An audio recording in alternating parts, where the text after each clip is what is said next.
Good evening, good morning. Welcome to week 2 for Intel 454 at American Public University, Forecasting Terrorism.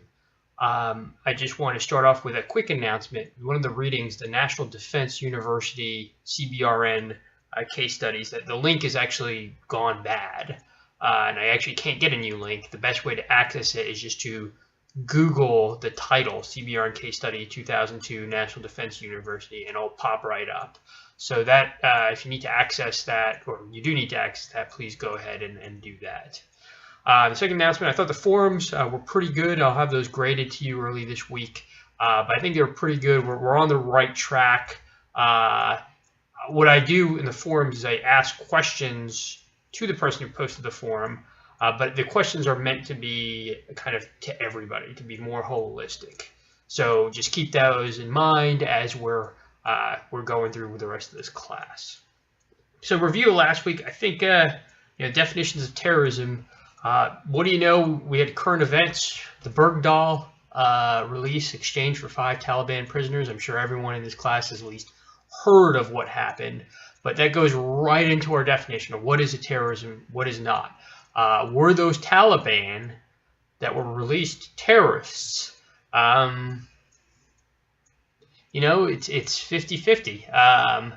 They certainly were not part of Al-Qaeda, and maybe one or two of them knew about Al-Qaeda, but they were the intelligence and military leadership of the Taliban, of a government. Whether they should have been exchanged or not is a different question, but when we're talking about the definitions of terrorism, that's right up there. That's why we try and define terrorism, so we can delineate between Taliban, which we want to either negotiate with or deal with in a military manner, and Al-Qaeda, which we want to either eliminate, kill, or lock up in prison. So right there, current event related to our discussion section there. The second issue, should the military be considered terrorism? A lot of you posted definitions from the National Counterterrorism Center and the State Department. That specifically says that terrorism is only against acts against civilians. It says those right in the definitions. So things like the USS Cole would not be considered terrorism. The Fort Hood shooter of 2009, that wouldn't be considered terrorism. But some people do. A lot of people do consider the USS Cole terrorism. A lot of people consider Hezbollah barracks bombing 1983, Khobar Towers. Those are acts of terrorism. So the question is, should military be it? And I'll let you guys decide on the forum. And then the final piece, the great threats out there. One thing I want you to consider as we go through this class, I think everyone here is aware of what a lone wolf terrorist is, and that's your Timothy McVeighs, your Dawsons, those who are radicalized over the internet but receive no mass organization or financing. Usually they conduct bombings like you saw in Boston, or they conduct shootings. But the question that's going to be permeating throughout this class is, can the lone wolf conduct a WMD attack? Specifically, like a wide-scale WMD attack. Can he do that without organization and without finance and without the planning that you get from a bigger group? Or is he confined to these one-off attacks that don't really cause a lot of casualties? So think that through your head as we pursue through this class. So it's last week. This week, 9/11. ASAP methodology, the atypical signals related to 9/11. What were the intelligence failures? I think the largest one, and you'll see this in your class, is the inability to visualize a plane used as a Tomahawk missile, for lack of a better term, a plane used as a flying bomb.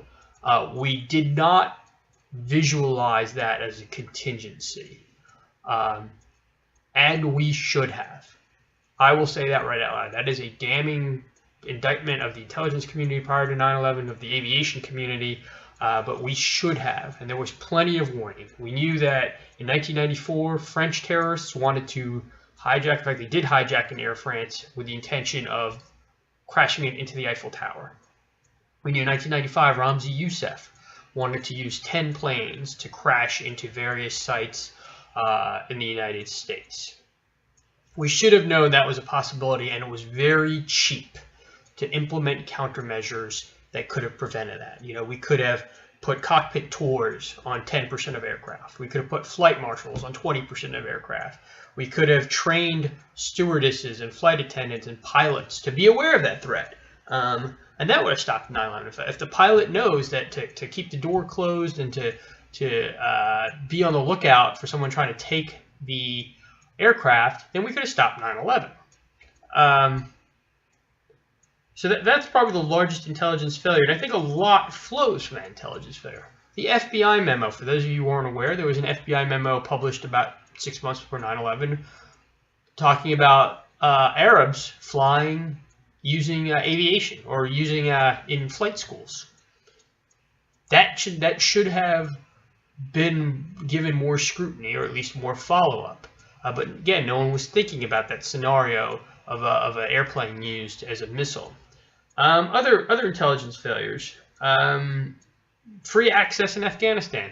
I don't know if that's more a policy failure than intelligence failure, but UBL had pretty big access to train and to equip all the hijackers in Afghanistan. If he hadn't had those camps, he probably wouldn't have been able to execute this operation, a complex operation like this, as effective.